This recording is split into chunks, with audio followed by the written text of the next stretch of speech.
He was small, small in height, small in body, and even small in voice. If you lined him up with secondary school boys, you would mistake him for one of them. At 29, Johnson was tired of people calling him small boy. Even when he entered a danfo, the conductor would shout, "Oga, you go pay complete oh, no be underage ticket." It didn't help that his friends always reminded him of his size. One hot afternoon, Johnson and his friends, Tunde, Emeka, and Seyi, were sitting under a mango tree, enjoying cold bottles of malt. As usual, the conversation turned into relationships. "Johnson," Tunde said, laughing, "which woman go agree to marry you with that small body? You no go fit carry her bride price oh." The others burst into laughter, slapping their knees like it was the funniest joke in the world. "I am serious," Johnson said, frowning. "I would find my wife soon." Emeka shook his head. "Unless you marry a small girl from primary 6, no woman will respect you." The laughter grew louder. Even the mango tree seemed to shake with amusement. Johnson tightened his fist under the table. He had had enough joke about his size. What his friends didn't know was that Johnson had a big dream: to marry a strong, bold woman who would love him and protect him from the world insults. He wanted a woman who would cook for him, fight for him, and love him like his mother once did. As the sun began to set and his friends continued to laugh, Johnson made a silent promise. He would find a wife, and not just any wife, a woman who would shock the entire city of Lagos. But when Johnson finally found her, nobody, absolutely nobody, was prepared for what came next. It was a Saturday, the kind of hot, noisy day when everyone in Lagos had somewhere to go. Johnson had been invited to a wedding, but he wasn't in the mood to celebrate. Weddings only reminded him that he was still single. He sat quietly in a corner of the hall, sipping his drink, while loud music blasted from the speakers. Everyone else was dancing, laughing, and enjoying themselves. Johnson, on the other hand, was busy thinking about his small problems. And then he saw her. Precious. She wasn't like the other women dancing gently around the bride. She was huge, taller than most men in the room. Her arms were thick like pounded yam, and her legs shook the ground with every step. She wore a bright red dress that hugged her wide waist, and her laughter boomed across the hall. When she clapped during the bride's dance, it sounded like thunder. Johnson's heart jumped.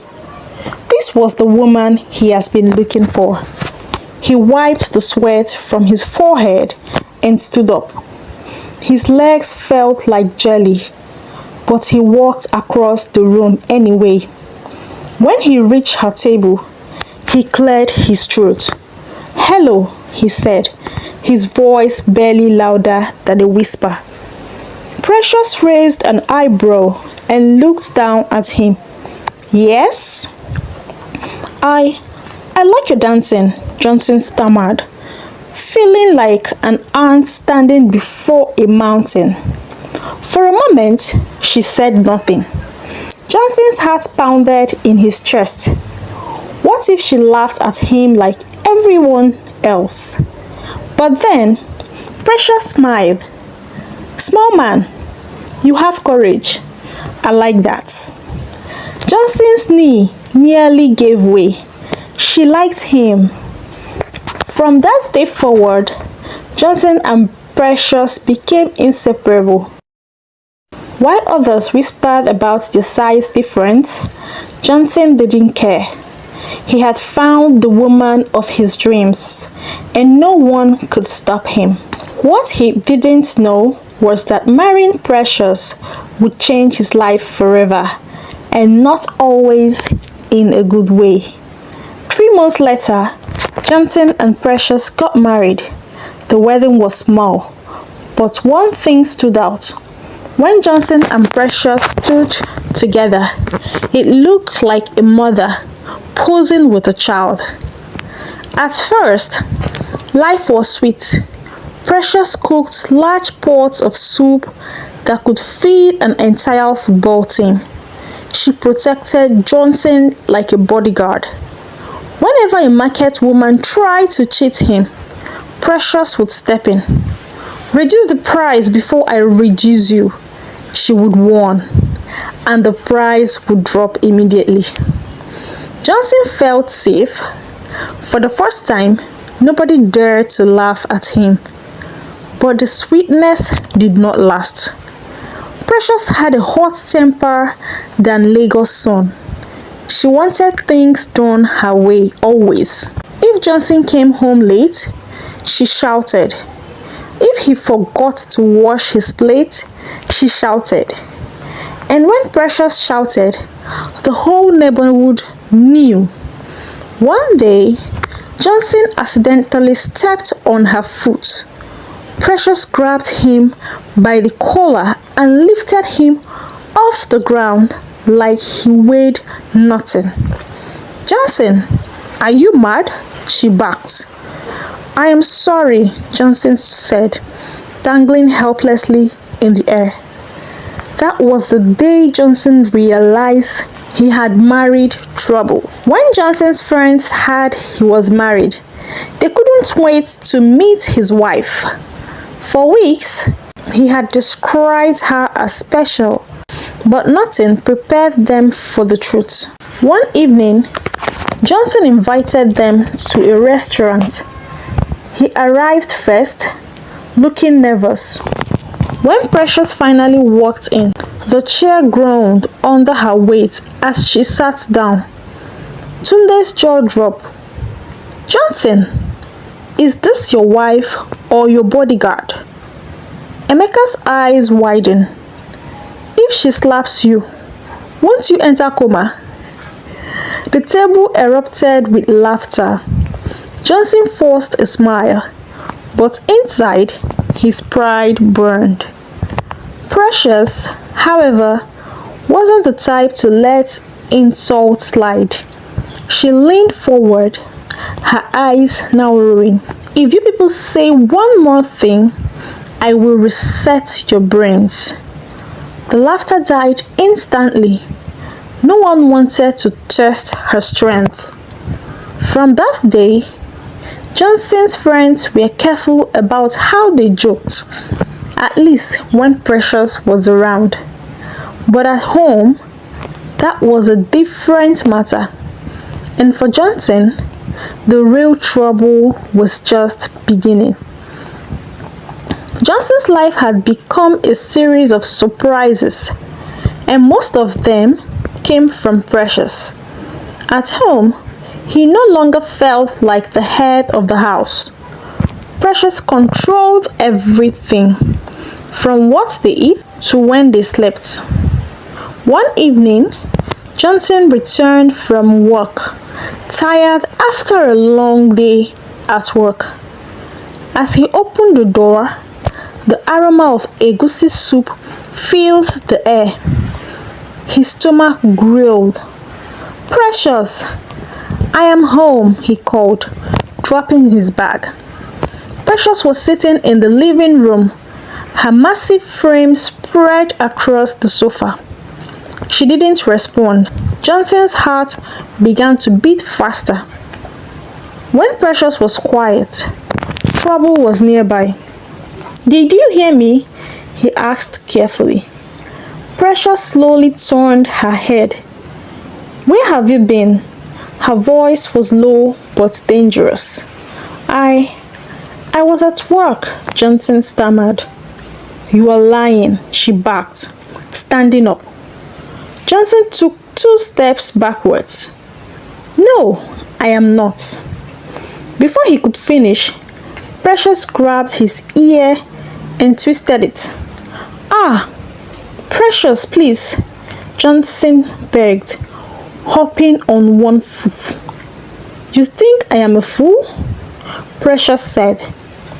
You were probably with those useless friends of yours. I swear I wasn't, Johnson cried, tears threatening to fall.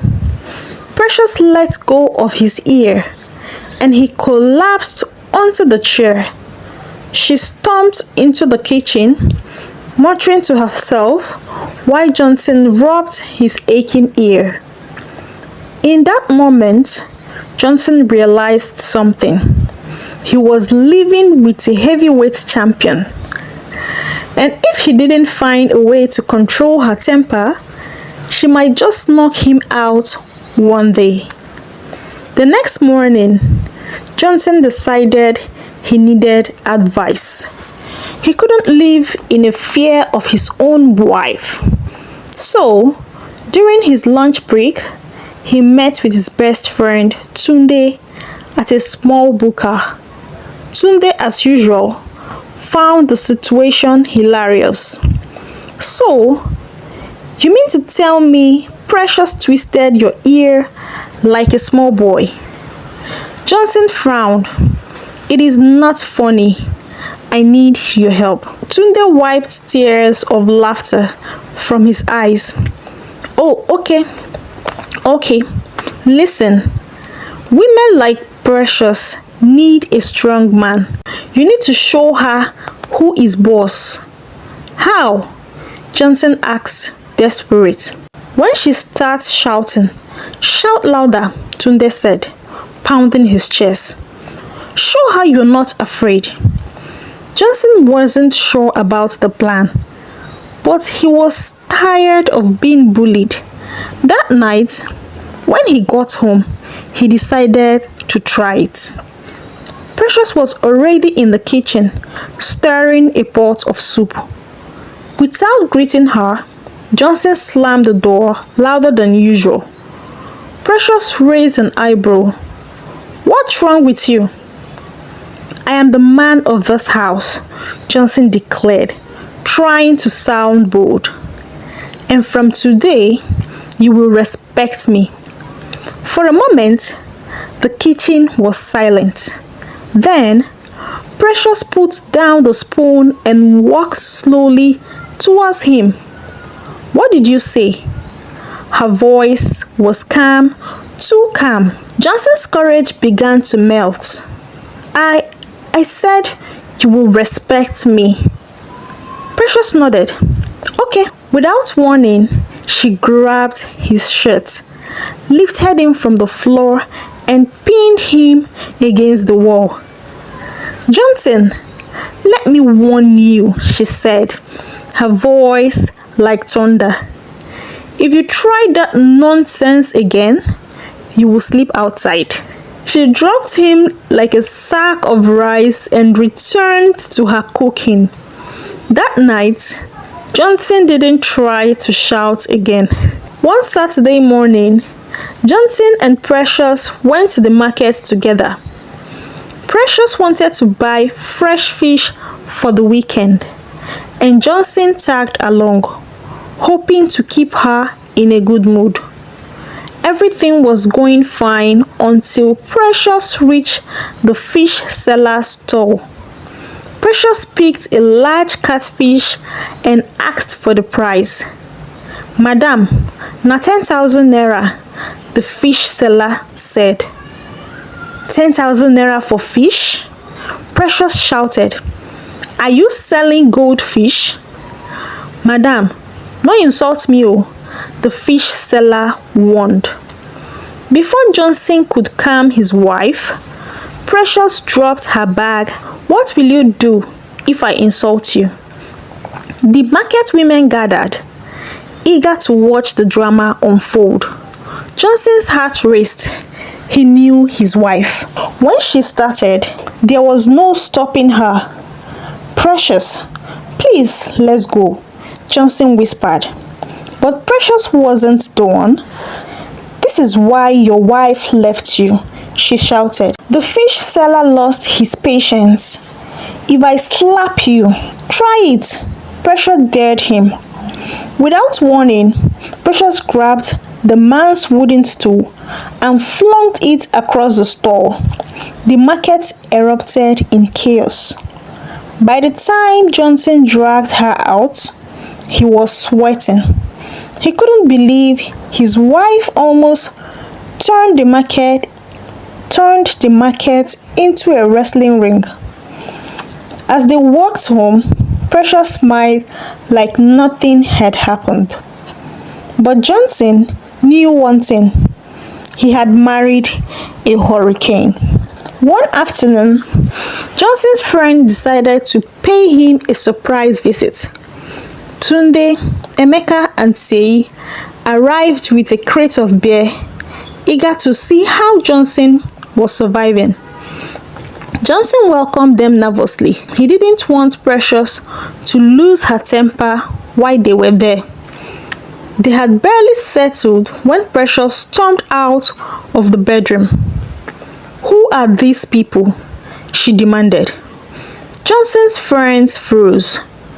Even Tunde, who loved to talk, became silent. They are my friends," Johnson stammered. "Friends?" Precious said. "These jobless men." Sei nearly choked on his drink. Tunde tried to hold his laughter.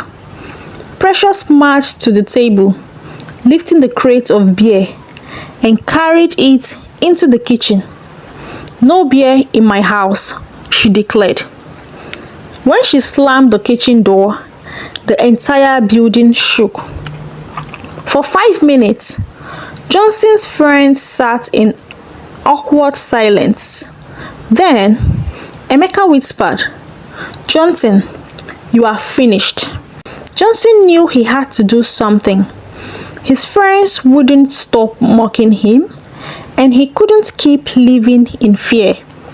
One night, while Precious was snoring loudly, Johnson picked up his phone and texted Tunde, "I need a plan to escape this marriage before she kills me." The next day, Tunde arrived with a wild idea. "Pretend you are going on a business trip and don't come back," Tunde suggested. Johnson sighed. He knew running away wasn't the answer. But what else could he do? Little did Johnson know, Precious had seen the message and she had the plans of her own. The next morning, Johnson woke up feeling hopeful. Tunde's escape plan seems foolish, but it gave him comfort. For once, he felt like he had a secret of his own. As he tiptoed to the bathroom, a loud voice froze him in his track. "So, you want to escape, eh?" Precious said, leaning against the door with her arms folded. Johnson's heart nearly stopped. His phone? She must have read the message. Babe, I was just joking," he stammered, trying to smile. "Joke?" Precious hissed. "Let me show you a joke." Before he could react, Precious grabbed his shirt collar and dragged him back to the bedroom. Johnson felt like a prisoner being led to judgment. "Do you know how lucky you are to have a strong woman like me?" Precious asked, tightening her grip. I know," Johnson cried, nodding like a lizard. "I cook, I clean, and it is how you want to repay me?" she continued, shaking him like a rag doll. "I am sorry, babe, I am sorry," Johnson pleaded. But Precious was just getting warmed up. By the time she released him, Johnson's legs felt weak. He limped to the kitchen to make her breakfast as a peace offering. One thing was clear: escaping from Precious was not going to be easy. Johnson's trouble only grew worse when his friends found out what happened. Tunde, Emeka, and Seyi could not stop laughing when Johnson told them how Precious had caught him. "So, she caught you and still let you leave," Tunde teased. "She must really love you." "Love?" Johnson grumbled. "If this is love, I am finished." Emeka wiped his eyes. "My guy, you are living inside a WWE match." Johnson shook his head. "You people are not helping me." "But why did you marry her in the first place?" Seyi asked, curious. For a moment, Johnson was quiet. He remembered how kind and sweet Precious has been when they first met. Back then, she had protected him from the street dog who wanted to snatch his phone. He thought marrying a strong woman was a blessing.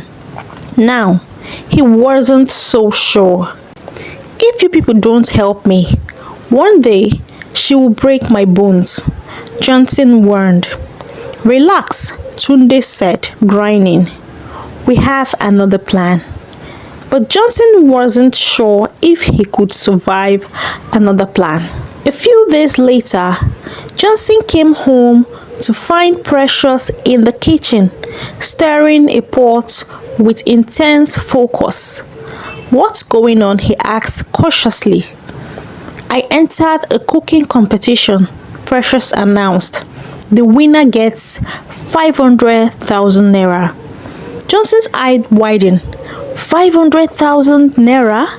"Yes, if I win, I will buy you that new phone you have been eyeing," she added. For the first time, Johnson smiled. Maybe this competition would keep her busy and give him some space.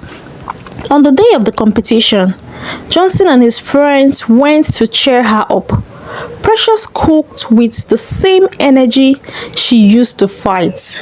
She chopped vegetables like they owned her money and pounded yam like she was beating a drum. When the judges tested her food, their eyes lit up.